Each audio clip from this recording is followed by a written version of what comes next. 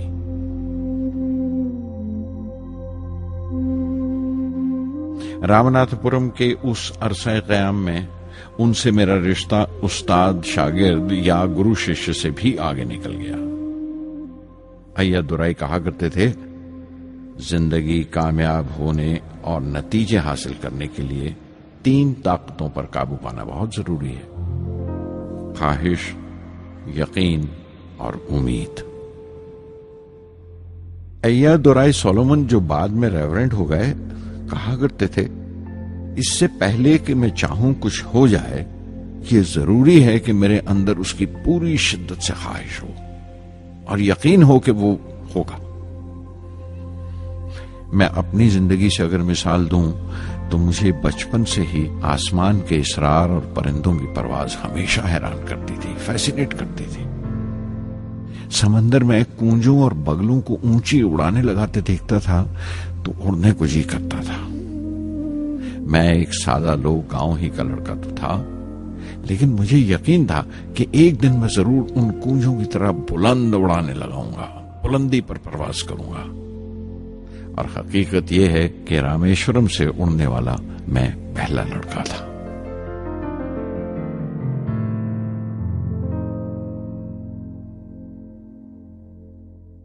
Schwartz school میں تعلیم ختم کرتے کرتے میرے اندر خود اعتمادی بس چکی تھی اور مجھے یقین تھا کہ میں ضرور کامیابی حاصل کروں گا. میں تعلیم آگے جاری رکھوں گا، اس میں کوئی دوسرا خیال نہیں تھا. سن 1950 میں انٹرمیڈیٹ پڑھنے کے لیے سینٹ جوزف کالج ٹریچی میں داخل ہو گیا. جب بی ایس سی ڈگری کے لیے میں نے سینٹ جوزف کالج میں داخلہ لیا تو ہائر ایجوکیشن کے معنی صرف اتنے ہی جانتا تھا. یہ نہیں جانتا تھا کہ ہائر ایجوکیشن کے لیے کچھ اور بھی ہو سکتا ہے. نہ یہ جانتا تھا کہ سائنس پڑھ کے فیوچر کے لیے اور کیا موقع حاصل ہو سکتے ہیں. بی ایس سی پاس کرنے کے بعد ہی جان پایا کہ فزکس میرا سبجیکٹ نہیں تھا. اپنے خواب کو پورا کرنے کے لیے مجھے انجینئرنگ میں جانا چاہیے تھا. پتہ نہیں کیوں کچھ لوگوں کا ایسا خیال ہے کہ سائنس آدمی کو خدا سے منکر کر دیتی ہے، لیکن میرے لیے تو سائنس اعتماد، وشواس اور روحانی تسکین کی وجہ رہی ہے. کسی طرح میں MIT یعنی مدراس انسٹیٹیوٹ آف ٹیکنالوجی کے امیدواروں کی لسٹ میں تو آ گیا، لیکن اس کا داخلہ بہت مہنگا تھا. کم سے کم 1000 روپے کی ضرورت تھی اور میرے ابا کے پاس اتنے روپے نہیں تھے. اس وقت میری اکا، میری آپا زہرا نے اپنے سونے کے کڑے اور چین بیچ کر میری فیس کا انتظام کیا. مجھ پر اس کی امید اور یقین دیکھ کر میں پسیج گیا.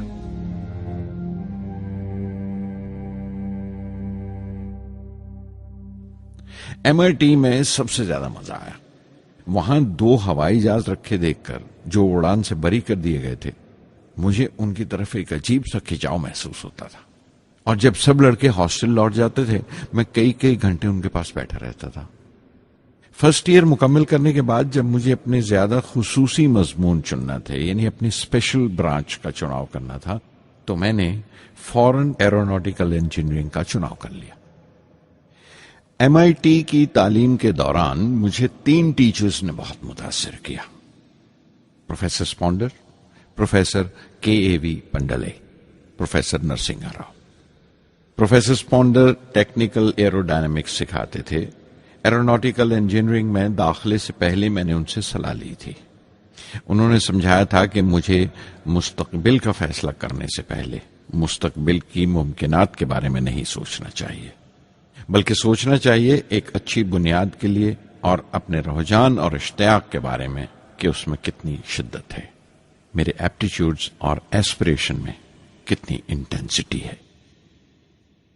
میں خود بھی ہونے والے انجینئرنگ اسٹوڈنٹس سے کہنا چاہتا ہوں کہ جب وہ اپنا اسپیشلائزیشن کا چناؤ کریں تو یہ دیکھیں کہ ان میں کتنا شوق ہے, کتنا اتساہ ہے اور لگن ہے اس شعبے میں جانے کے لیے. پروفیسر کے پنڈلئی نے مجھے ایرو اسٹرکچر ڈیزائن سکھایا اور اس کا تجزیہ بھی, وشلیشن, انالیسس بھی. وہ بڑے خوش دل اور دوست ٹیچر تھے اور ہر سال کوئی نہ کوئی نیا طریقہ, نیا نظریہ لے کر آتے تھے کورس میں. پروفیسر نرسنگ راؤ میتھمیٹیشین تھے, وہ ایرو ڈائنامکس کی تھیوری سکھایا کرتے تھے. ان کی کلاس میں داخل ہو کر مجھے میتھمیٹیکل فزکس باقی تمام سبجیکٹس سے زیادہ اچھا لگنے لگا. سادھر سنگی ہری ہری نام چتارا چتارا سادھر سنگی ہری ہری نام چتارا سہجی انند ہوے دنو راتی انکر بھلو ہمارا سادھر سنگی سادھر سنگی.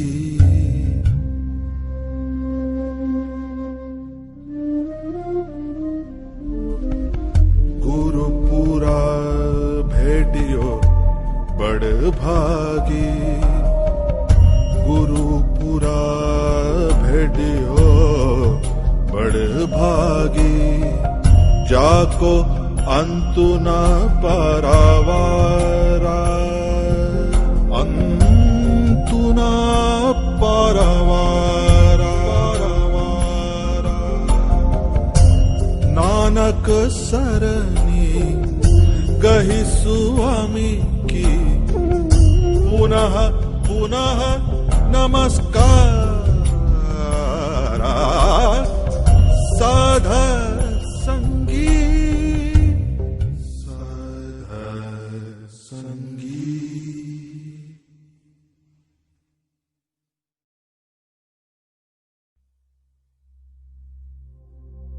MIT سے میں بنگلور کے ہندوستان ایروناٹکس لمیٹڈ HAL میں بطور ٹرینی داخل ہو گیا.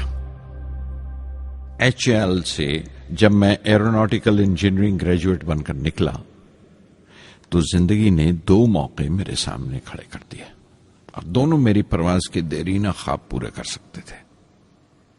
ایک موقع تھا ایئر فورس کا, دوسرا منسٹری آف ڈیفنس میں directorate of technical development and production کا. میں نے دونوں میں عرضی بھیج دی اور بیک وقت دونوں سے انٹرویو کا بلاوا آ گیا.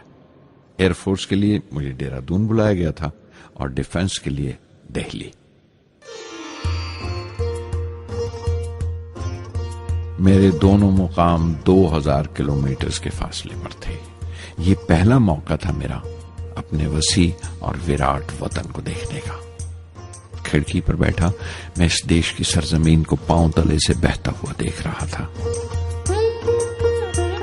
حیران تھا کہ اتر کی طرف سفر کرتے ہوئے ایک ہی ملک کا لینڈسکیپ کیسے بدلتا چلا جاتا ہے. میں 1 ہفتہ دہلی میں ٹھہرا, ڈیفنس منسٹری کا انٹرویو دیا. انٹرویو اچھا ہوا تھا. وہاں سے میں دہرادون گیا ایئر فورس سلیکشن بورڈ کے انٹرویو کے لیے. 25 امیدواروں میں 9ویں نمبر پر آیا.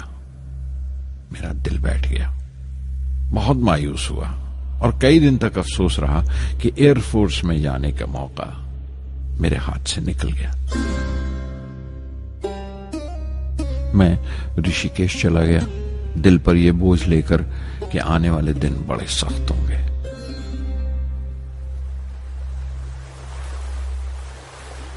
گنگا میں اسنان کیا اور پھر چلتا ہوا پاس کی پہاڑی پر شیوانند آشرم تک پہنچ گیا.